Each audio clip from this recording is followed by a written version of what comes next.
একটা গাছের তলায় দাঁড়িয়ে বিমল আর বিবেক কথা বলছে। তোকে আগেই বলেছিলাম বিবেক, এমন বৃষ্টির মধ্যে গ্রাম দেখতে বেরোবার কোনো দরকার নেই। আমার কথা শুনলি না তুই। শুনলে তো আর এমন অবস্থার মধ্যে পড়তে হতো না। আরে আমি কি করে বুঝবো বল? আহ, কালকে সারাদিন এমন মেঘলা আকাশ ছিল, কিন্তু বৃষ্টি হয়নি। অথচ এখনই দেখ বৃষ্টি নামলো। আশপাশে তো তেমন কিছু দেখতেও পাচ্ছি না। আরে ওই দিকে একটা বাড়ির মতো আছে বলে মনে হচ্ছে না? ওই দেখ, ওই দিকটাই দেখা যাচ্ছে। আকাশে এত মেঘ হয়েছে ভালো করে বোঝাও যায় না। ওই দেখ, বিদ্যুৎ চমকালো আবার। ঠিকই বলেছিস, একটা বাড়ি বলেই তো মনে হচ্ছে, কিন্তু বিদ্যুৎটা না চমকালে দেখতেই তো পেতাম না। কিন্তু এমন জঙ্গলের মধ্যে এরকম একটা বাড়ি এলো কোত্থেকে? এই আরে এখন ওসব কথা বলে কোনো লাভ নেই। বৃষ্টির মধ্যে গাছের তলায় ভেজার চেয়ে বাড়ির ভেতর গিয়ে ঢুকি চল। কেউ না কেউ তো থাকবেই। কিছুক্ষণ আশ্রয় নিয়ে তারপর ফিরে যাব। হ্যাঁ, সে তো ঠিক আছে, কিন্তু এতক্ষণ জঙ্গলের মধ্যে হেঁটে এলাম, কোনো বাড়ি তো দেখতে পেলাম না। অথচ এখানে একটা বাড়ি ছিল। আর তাছাড়া তোর বন্ধুও তো এদিকে কোনো বাড়ির কথা বলেনি। বলেছিল, তুই শুনিসনি? বলেছিল এইখানে একটা জমিদার বাড়ি ছিল। অবশ্যই বাড়িতে এখন লোকজন খুব একটা থাকে না। এই তাহলে আমাদের শুধু শুধু যাওয়ার কোনো দরকার নেই সেই বাড়িতে। আমার ঠিক লাগছে না ব্যাপারটা। আর তার উপরে এমন বৃষ্টি পড়ছে, পুরো ভিজে গেলাম তো আমরা। আর দেরি করতে হবে না, চল বাড়িটার কাছে যাই। দেখি বাড়িতে কাউকে পাওয়া যায় নাকি। তুই এইখানে দাঁড়িয়ে থাক, আমি গেলাম, বুঝলি?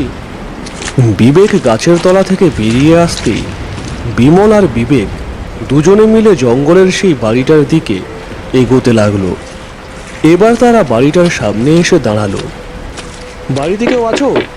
আমরা বড় বিপদে পড়েছি। যদি কেউ থাকো আমাদের একটু আশ্রয় দাও। বৃষ্টি কমলে আমরা এখান থেকে চলে যাব। এই এই কে যেন একটা আসছে বলে মনে হচ্ছে না? ভাঙা বাড়িটার দরজার ওপাশ থেকে একটা শব্দ বেশি আসছে কানে। চুপ করে দাঁড়িয়ে থাকতো, দেখি আগে কে আসে, তারপর দেখা যাবে। এমনভাবে ঝড় বৃষ্টির সময় লোকের বাড়িতে এসে ঝামেলা দেওয়া কি ঠিক হলো? আরে আরে, দরজা খুলছে দেখ। একটা বুড়ো মতো লোক দাঁড়িয়ে আছে বলে মনে হচ্ছে না? দরজার ওপাশে অন্ধকারে একটা বুড়ো মতো লোক দাঁড়িয়ে আছে, আর তার হাতে একটা লণ্ঠন আছে। বুড়োটা তাদের দেখে বলল, সবাই চলে গেছে, এখন আর কেউ আসে না এখানে। অথচ আগে সবাই আসতো এখানে। তা বাবুরা, তোমরা এসেছো কেন এখানে? এই বুড়ো, কি হয়েছে তোমার? এসব কি কথা বলছো? আমরা বৃষ্টির মধ্যে বিপদে পড়ে এখানে এসেছি। এখন দরজা থেকে সরে যাও তো, একটু ভিতরে গিয়ে দাঁড়াবো। তারপরে বৃষ্টি কমলে চলে যাব আমরা। আমি তো এই বাড়ির চাকর, আমার আর কি। তবে তোমরা ভেতরে ঢুকে দাঁড়াতে পারো ঠিকই, কিন্তু দোতলায় যাবে না। কোনো শব্দ শুনলেও কিন্তু দোতলায় যাবে না। এই ভেতরে তো ঢুকে পড়লাম, কিন্তু আমার কেমন যেন একটা লাগছে জানিস। পুরো বাড়িটায় কেমন একটা পোড়া গন্ধ। দেখ, চারপাশটা কেমন যেন অন্ধকার হয়ে আছে। আর লোকটার হাতের লণ্ঠনটা ছাড়া আর কোনো আলো নেই। এই সারা বাড়িটাই তো প্রায় অন্ধকার। আরে চিন্তা করছিস কেন তুই? রাতের বেলা গ্রামের পথে ঘুরতে বেরিয়েছি দেখেই তো আমি সঙ্গে করে টর্চ নিয়ে এসেছিলাম। এই দেখ টর্চটা। আরে আরে, সেই বুড়ো লোকটা কোথায় চলে গেল? এক্ষুনি তো এখানে ছিল। এই ওই দিকে একটা সিঁড়ি উঠে গেছে দেখ, দোতলায়। আর ঘরের মধ্যে শুধু ধুলো বালি পড়ে আছে। এই সিঁড়ি দিয়ে অনেকদিন কেউ যেন ওঠানামা করেনি। আর আরে ওখানে ওটা কি? হঠাৎ তারা দেখতে পেল সিঁড়িতে ধুলোর মধ্যে দুটো পায়ের ছাপ যেন আস্তে আস্তে উপরে দোতলার দিকে উঠে চলে যাচ্ছে। নিশ্চয়ই বুড়োটা আমাদের ভয় দেখাবার জন্য অমন করেছে। তুই একদম চিন্তা করিস না, আমি আছি তো। এই টর্চটা জ্বালাই, তুই আমার সঙ্গে আয়। ওই বুড়োটা কিন্তু বারণ করেছে রে ওপরে যেতে। ওর কথা না শুনলে কিন্তু সমস্যা হতে পারে। জায়গাটা এমনিতেই ভালো লাগছে না আমার। তুই এত ভয় পাচ্ছিস কেন? তাহলে তুই দাঁড়িয়ে থাক, আমি একবার উপরটা দেখে আসি। অন্ধকারের মধ্যে একা একা দাঁড়িয়ে থাকতে ভয় পাবি না তো তুই আবার? ওরে তুই ওপরে যাস না রে, ওরে তুই আমার কথা শোন। আমার কিন্তু কেমন যেন একটা ভয় করছে। উপরের দিক থেকে কার যেন একটা হাসির শব্দ শোনা যাচ্ছে বলে মনে হচ্ছে না? আর তাছাড়া ওই দেখ একটা ঘুঙুরের মতন শব্দ আসছে কানে। কে যেন ছুটে বেড়াচ্ছে। এবার ঘরের মধ্যে সত্যি সত্যি শব্দগুলো শোনা যেতে লাগলো, কিন্তু অন্ধকারে ভালো করে কিছু দেখা যাচ্ছিল না। বিমল আর অপেক্ষা না করে টর্চ জ্বালিয়ে উপরে উঠে গেল। আমার কোনো কথাই যে শুনলো না, চলে গেল। এখন আমি কি করি? তোমার বন্ধুকেও বারণ করলাম বাবু, তবুও সে চলে গেল। ওকে উপরে যেতে দিলে কেন তুমি? ওপরে কিন্তু বড় বিপদ আছে। বিপদ? কিসের বিপদ? বুড়ো এবার সেই বাড়ির গল্প বলতে শুরু করলো বিবেককে। আজ থেকে অনেক বছর আগে এই জমিদার বাড়িতে অনেক লোকজন আসতো, আর সারা বাড়িটা জমজমাট হয়ে থাকতো। এটা আসলে জমিদার বাড়ি নয়, এই বাড়ি ছিল গ্রামের ভেতরের জমিদারের নাচমহল। নাচমহল? আচ্ছা, উপরের ঘরে কি কেউ আছে? মানে তার জন্য কারুর হাসির শব্দ শুনতে পেলাম, আর যেন ঘুঙুরের মতন শব্দও আমি শুনতে পেলাম। সর্বনাশ! তার মানে ও আজকেও এসেছে। আমি আমি আগেই বুঝতে পেরেছিলাম। নতুন মানুষ দেখলে আর পুরুষ মানুষ দেখলে ও যেন আবার জেগে ওঠে। বাবু, বাবু, এক্ষুনি তুমি এখান থেকে চলে যাও, না হলে তুমিও বিপদে পড়বে। আরে তুমি আমায় বলো না বাবা, যে কি হয়েছিল এখানে? বুড়ো লণ্ঠনটা হাতে নিয়ে সিঁড়ি বেয়ে উপরে উঠতে লাগলো, আর তার পেছন পেছন বিবেক উপরে যাচ্ছে। এটা ছিল জমিদার বাবুর নাচমহল। এই নাচমহলে অনেক বাইজিরা থাকতো, ওপরেই ছিল তাদের ঘর। কিন্তু একদিন গোটা বাড়িতে আগুন লেগে যায়। অনেকে মনে করে জমিদার মশাই লোক দিয়ে ইচ্ছে করে সেই আগুন লাগিয়েছিল। সবাই সেদিন সেই ঘরে ছিল না, তারা এই বাড়ি থেকে অন্য কোথাও গিয়েছিল কোনো কাজে। ঘরে ছিল শুধুমাত্র একজনই, তার নাম ছিল মধুবালা। এই মধুবালা ছিল জমিদার মশাইয়ের একমাত্র পছন্দের বাইজি। কিন্তু পছন্দই যদি হবে, তাহলে জমিদার মশাই নিজে ঘরে আগুন লাগিয়ে দিল কেন? হ্যাঁ, সত্যি সত্যি কে আগুন লাগিয়েছিল সে কথা কেউ বলতে পারে না। অনেকে বলে আগুন লাগিয়েছিল অন্য কেউ, আবার কেউ কেউ বলে জমিদার মশাই নিজেই আগুন লাগিয়েছিল। জমিদারের ছেলেও ওই বাইজির প্রেমে পড়েছিল, আর সেই কথা জমিদার কিভাবে যেন জানতে পেরে যায়, আর তাই সে গোটা বাড়িতে আগুন লাগিয়ে দেয়। তার মানে এই জন্যই আমি এই বাড়িতে ঢোকার পর থেকে একটা পোড়া গন্ধ পাচ্ছিলাম গোটা বাড়িতে। কিন্তু তুমি এখানে থাকো কেন? কি আর করব বলুন বাবু, এই বাড়িতে ছোট থেকে বড় হয়েছি, এই বাড়ির পাহারা দিয়েছি, তাই এই বাড়ির মায়া কাটিয়ে কোথাও যেতে পারিনি আমি। ওরা সিঁড়ি দিয়ে প্রায় উঠে এসেছে উপরে। এমন সময় ওপর থেকে একটা মেয়ের খিলখিল হাসির শব্দ শোনা গেল। বিমল তখন একটা ঘরের দরজার কাছে এসে দাঁড়িয়ে যায়। ঘরের ভেতরে কে? আমাকে ভয় দেখাবার চেষ্টা করে কোনো লাভ নেই বুড়ো। আমি জানি তুই এখানে এসে ঢুকেছিস, আর এমন ঘুঙুরের শব্দ করে মেয়ের গলায় আওয়াজ করে আমায় ভয় দেখাচ্ছিস। বাইরে বেরিয়ে আয় বলছি এক্ষুনি। আমি বুড়ো নই গো, আমি মধুবালা। তোমার জন্যই তো আমি এখানে অপেক্ষা করে আছি। এখানে এসো, এসে দেখো বাইরে কি সুন্দর চাঁদের আলো দেখা যাচ্ছে। সত্যি সত্যিই তো একটা মেয়ের গলা শোনা যাচ্ছে, কিন্তু এত অন্ধকার চারপাশটা, টর্চটাও জ্বলছে না। আরে জানালা দিয়ে তো চাঁদের আলো আসছে। ঘরের ভেতরটা কি সুন্দর লাগছে দেখতে। ঘরের ভেতরে ঢুকে বিমল দেখতে পেল গোটা ঘরে প্রদীপের আলো জ্বলছে। সুন্দর করে সাজানো গোটা ঘর, ঝকঝকে বিছানা, এমনকি ঘরে একটা অদ্ভুত সুগন্ধ যেন ছড়িয়ে আছে। তোমার জন্যই তো আমি অপেক্ষা করে রয়েছি। এখানে এসো, আমার কাছে এসো, দেখো আমাকে। তুমি তার মানে ওই বুড়োর মেয়ে? কিন্তু বুড়োকে তো কেমন হাড় গিলে দেখতে, কিন্তু তোমাকে এত সুন্দর দেখতে কি করে হলো? তোমাকে এই ভাঙা বাড়িতে কোনোভাবেই মানায় না। ব্যাপারটা কি বলো তো? যতদূর মনে হয় এ হলো জমিদারের নাচমহল, যার কথা ওই বিবেক বলছিল। ঠিকই বলেছিস, এই হলো সেই নাচমহল।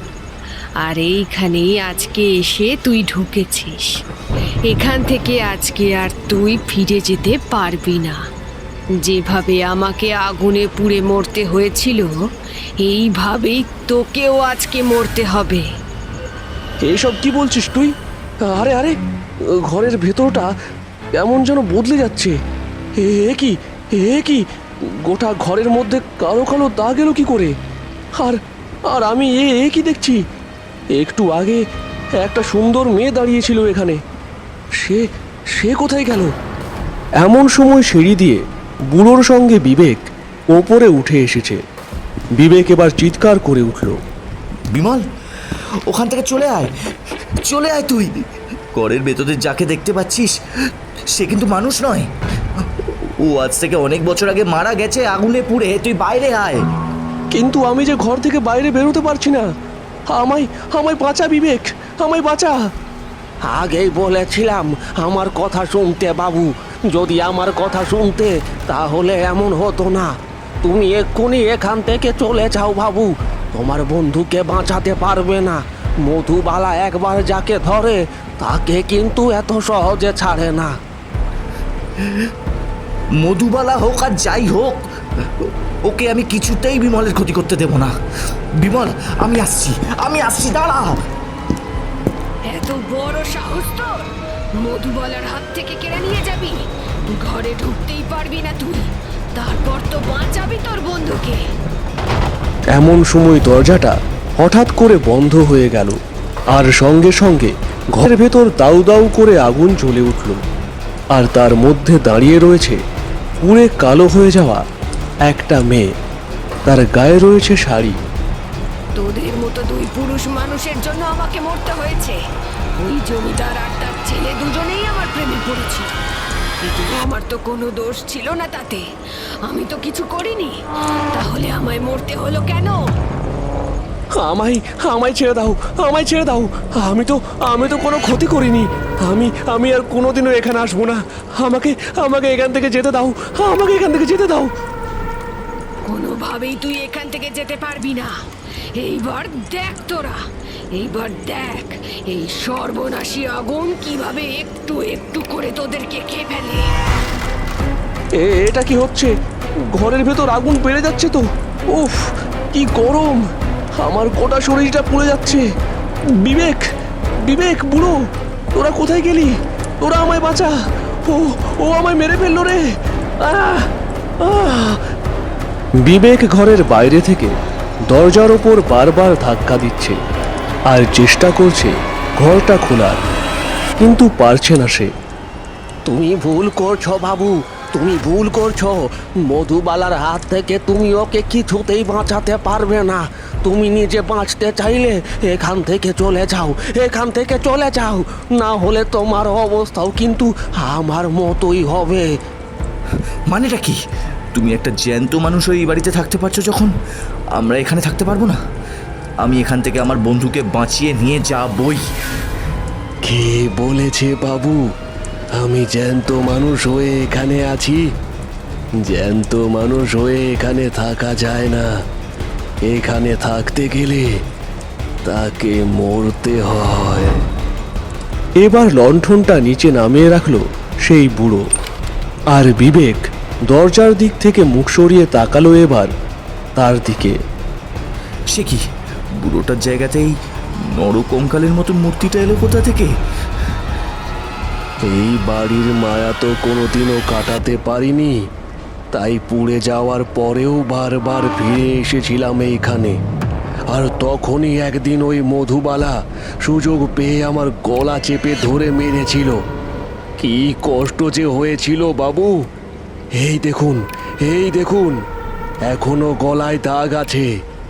বিবেক তাকিয়ে দেখল নরকঙ্কালের মাথাটা শুধুই সাদা, বাকিটা মানুষের শরীর, আর তার গলার কাছে দুটো বড় বড় লাল হাতের চাপা দাগ রয়েছে। বিমল, বিমল, তাড়াতাড়ি ঘর থেকে বেরিয়ে আয়। এখানে কেউ মানুষ নয়। তখনই তোকে বলেছিলাম এখানে ঢুকতে না। এই বুড়োটাও যে ভূত। এবার আমার ভীষণ ভয় করছে ভাই, বাইরে আয়। দোতলায় আসতে বারণ করেছিলাম তোমাদের বাবু, কিন্তু আমার কথা শুনলে না তোমরা। এবার মধুবালা তোমার বন্ধুকে ছাড়বে না। আমি চেষ্টা করেছিলাম তোমাকে বাঁচাতে, কিন্তু শুনলে না যখন, তাহলে তোমাকে যে আমার হাতেই মরতে হবে এখন। একদম না, কোনোভাবেই আমার দিকে এগিয়ে আসবে না তুমি।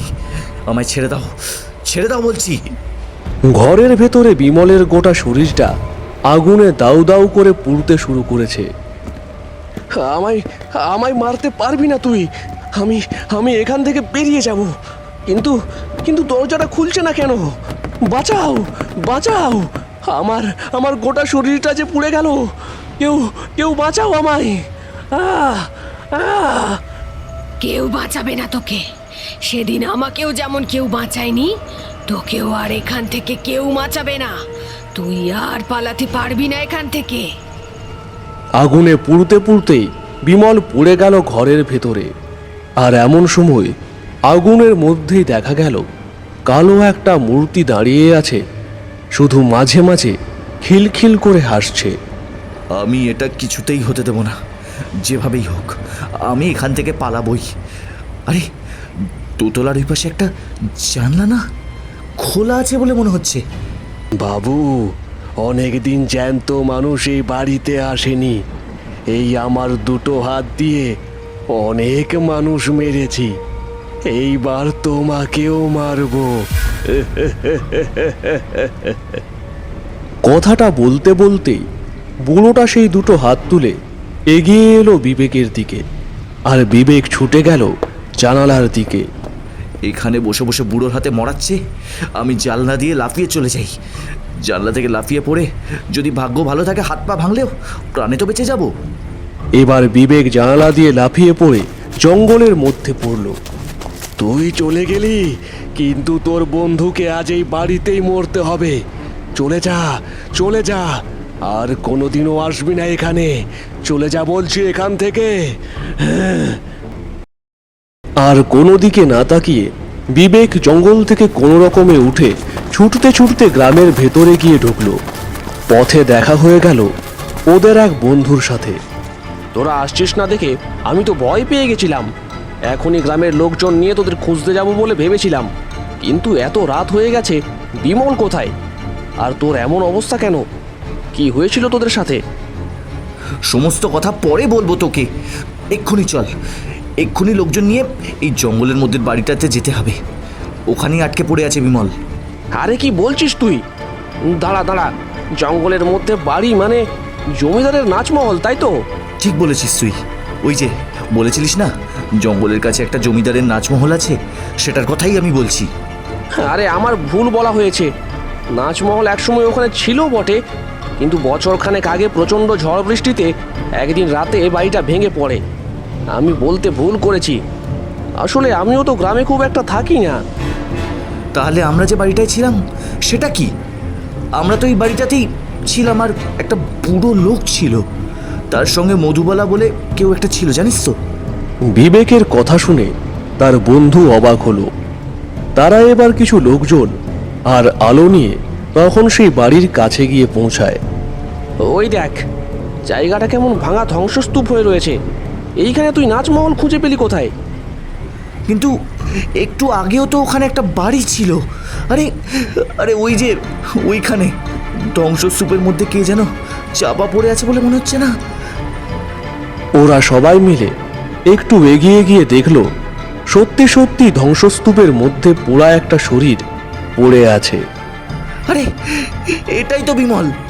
আরে বিমলকেই তো আমি এই ঘরের মধ্যে আগুনে পড়ে যাওয়ার সময় চিৎকার করতে করতে শুনতে পেয়েছিলাম। এর আগেও এইখানে এসে অনেকেই এমনভাবে আগুনে পুড়ে মারা গেছে, কিন্তু কি করে এই ধ্বংসস্তূপের মধ্যে মানুষ আগুনে পুড়ে যায় তা বুঝতে পারিনি। আজ বুঝতে পারলাম। বড় ভালো ভাগ্য তোর, তুই বেঁচে গেছিস। ঠিকই বলেছিস, ওই বুড়োই বলেছিল আমি বেঁচে যাব, আমার কিছু হবে না, তার জন্যই বোধহয় বেঁচে গেলাম। কিন্তু আমি বিমলকে বাঁচাতে পারলাম না।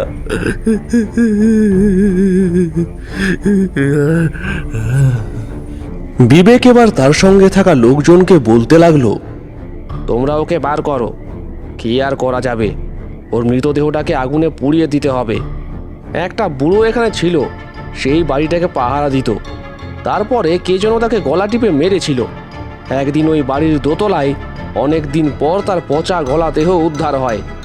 আরে আরে কি হলো, কি হলো তোর, কি হলো বিবেক? বিবেক এসব আর সহ্য করতে না পেরে এবার জ্ঞান হারিয়ে লুটিয়ে পড়ল মাটির উপরে।